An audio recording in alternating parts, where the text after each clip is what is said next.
And so, I sort of found my way to this set, which has quite a reputation out there. I mean, it really is, the praises are sung from the rooftops about this set, but I kind of found my way to it backwards. And I want to tell you a little bit about that, and then I want to tell you why I think, as far as the Deep Talkin line goes, that this is probably the set that's going to satisfy the most users and probably almost anyone who puts them on one of their basses. So let's talk about it, and I'll tell you a little bit about how I kind of got there. First of all, I didn't even start really using Flatwounds until about 2020. Now I think they're the coolest thing ever, and I regret that I spend so much of my career not using them.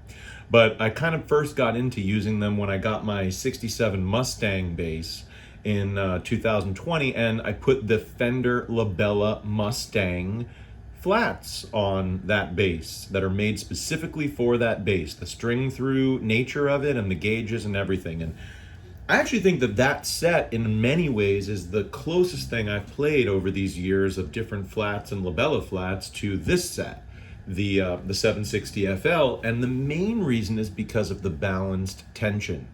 So I don't know if the actual tension per string is really the same if tuned to pitch properly, but it's very close. There's an evenness between these different strings that's just uncanny. I've never really felt any set of strings that felt so evenly balanced from G string to E string. And I will say, I've played the other sets in the Deep Talkin line. I've played the Alintos. I haven't played all the LaBella offerings, but among the LaBella offerings, I've played many of the different ones, including the 45 to 105 set. And I gotta tell you that none of them felt as balanced as this. There's an interesting thing that you got to consider when you're buying Deep Talkin bass strings, in my opinion, which is something I want to say Bass Whisperer, I hope I'm saying his name right, Ed Friedland, talks about, which is he has a set of the 49 109s on his bass and, on one of his Ps. And he talks about how the G string and the D string on the 49 and the 69 gauge really are a lot thicker and maintain more bass as you work your way up the neck on those strings, okay? And I would have to tell you that I agree with him.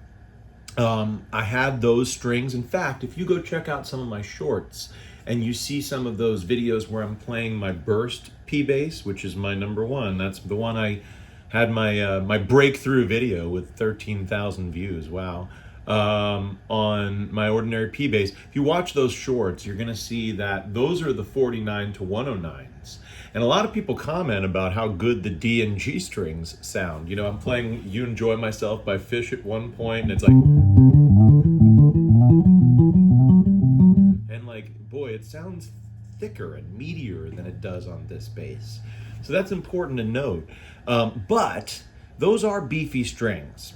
And it's true that with all of these Flatwounds, including this set, you can really get a nice low action with a nice flat neck with very little buzz. You do have to dial it in a little bit, but all of them allow that. And if you're scared of these sets, especially the 49 to 109, you might not want to be so scared, because when I took those 109 to 49s off the burst bass, they were playing quite easy to play, but they are beefier than these. And that's why I think these offer sort of a great compromise for players who also like a less tense, a less stiff string. There's still a stiffness to these strings. It almost feels like the innermost core wire is the same as the one that's used on all of the Deep Talkin flats I've ever played. So they all fight you back a little bit, and I really like that. I love a nice fight back. I don't like noodly. I didn't like the TI flats. I think if you're a TI flats person, you could get away with this set. You'd probably prefer the extra lights, which are way too low gauge for my taste. But I think that maybe the Deep Talkins are just not your thing if you're really into TIs. But the Deep Talkins, I think, as far as a middle of the road to slightly more tense or stiff string, is perfect. And I don't know, they have a certain character, and I can understand why, if you're trying to sort of avoid that character, which is that woolly character, that thumpiness, You know, they have a little bit of a mid scoop and a certain high mid range, so that you get a lot of low mid punch. You know, I always think of it in terms of like Jamerson doing one of his like, I don't know, just stuff like that. You know, they just are perfect. But even if you're playing a part where you're just, they can still sing. You know, they have plenty of sustain. Sounding. I think if you're in a band where you're playing with a lot of guitar players, or a guitar player and a keyboard player, if it was a really dense mix, you'd probably, if you were going with LaBellas, for example, benefit from having something like the Alinto flats. Those have more of sort of a straight across the frequency range. Everything is present. You don't have any real scoops. They're just a fully present string. I think of their sound a lot like the Sunbeams and the DR line.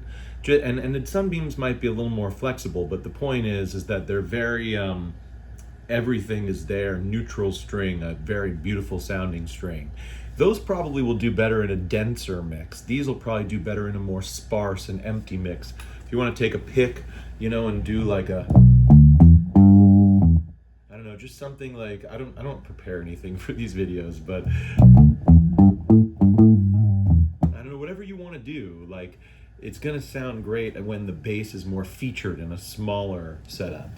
So anyways, let's talk about a couple other things I love about these strings. I mentioned the balanced tension. I should also mention sort of the balanced tone. These strings tonally are extremely polite, but I don't mean that in a bad way. I mean that in that I could see that you could put these strings on just about any bass and they're gonna work, because they really have a very neutral tone across all of the strings for a flat and for a Deep Talkin bass flat.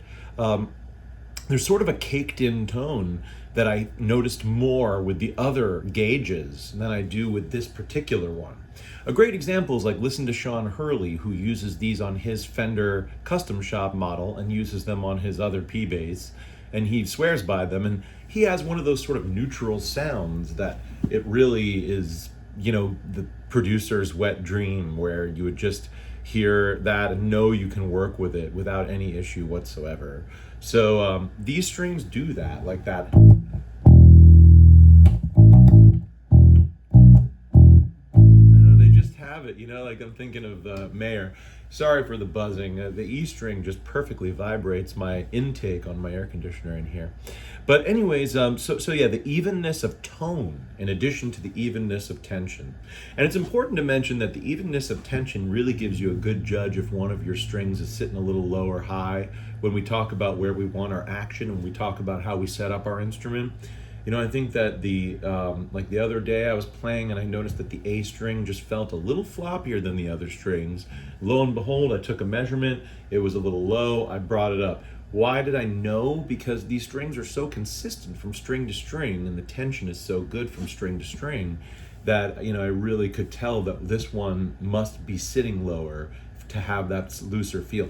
And it's also worth mentioning for those of you who are freaked out about these being too tense, is that when they're lower, if you can get the action lower, they really are not that tense at all. I think the word stiff is there. That there is. You feel some play, some stiffness in that inner core, but you can still bend the heck out of these things. You know, they're not that inflexible. So it's important to mention that too.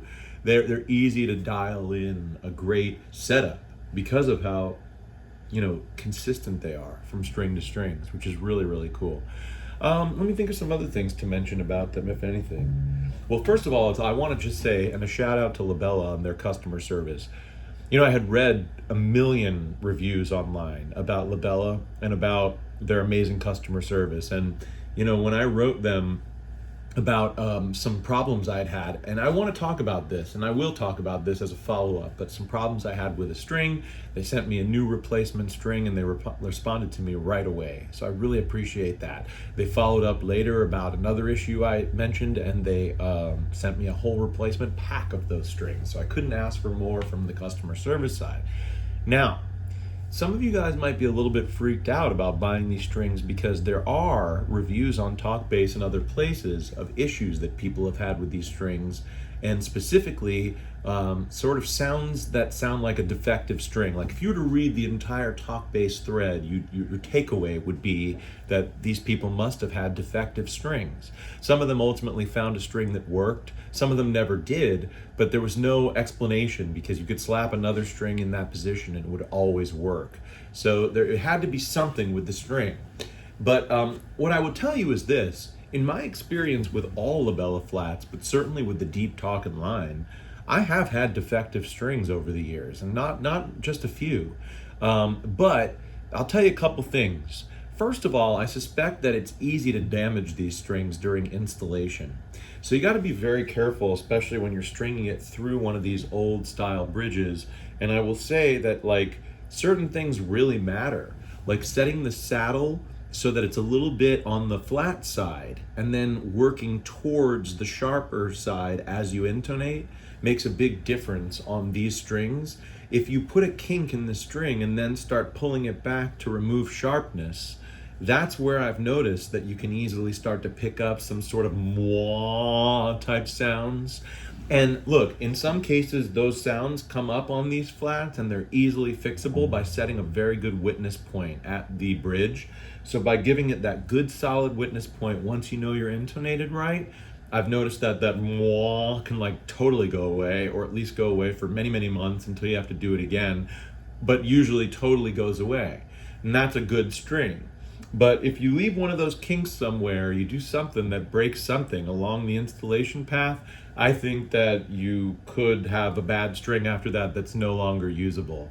So that's one part of it. I also think that, look, strings are not all perfect. I've played a million brands of strings, and on my favorite rounds, I always keep extras around because I know that if I put a pack on my bass, there's a decent likelihood that one of them might occasionally be bad. And you know a string is bad when it doesn't intonate in its normal position by a lot, or does some other weird stuff like making weird buzzing sounds that you're not used to, or mwahs, or something that just your gut instinct tells you this doesn't seem consistent with the rest of the set or with what strings I've played from this brand and this set before. Okay, so that's just some interesting little bass knowledge I wasn't expecting to share on this video. But LaBella was great with me. So if you're scared away by those things, because for example, I saw there's a lot of threads about this sitar-like sound that people have talked about these strings. I will tell you, I've had some LaBella Deep Talkin Bass that had this issue. I also had some DR Legends flats that I put on this bass that had put on my other bass that had this issue, and it was weird. This was not fret buzz. I can show you fret buzz. There's a little, if I really dig in the upper register here, I've got the action low enough that it'll buzz. But buzz is bzz, bzz, you know, this was like some kind of crazy, you know, like sitar type sound. And I don't know what that was. I think it was a period that this was happening, really. You see the reviews on Talk Bass from like 2018 to 2021 was like when that was happening. I don't think that's happening with very many sets anymore, but I might be wrong. But if that happens, at least you know LaBella will take care of you. They just want to see proof that you actually purchased it from a real, you know, retailer, and then you just info at LaBella Strings or whatever the thing is, and they'll take care of it. All right, I did not expect this to go 15 minutes, but listen, I think that I can give you guys more than the typical review will give you, and I promise you that this is a string that you will not be disappointed in, and you may never want to take off. And I'm actually in a conundrum now because I've got two P basses and I always intended one to have rounds and one to have flats. This one's got to have flats, but guess what? I put these strings on the other bass and now I never want to take them off. So unless I have one of those like Jamerson D string breaks crying moments, they may never come off, and I don't know what I'm going to do about a P bass with rounds, but that's how much I like this pack, so I thought I'd let you know. All right, see you later, guys.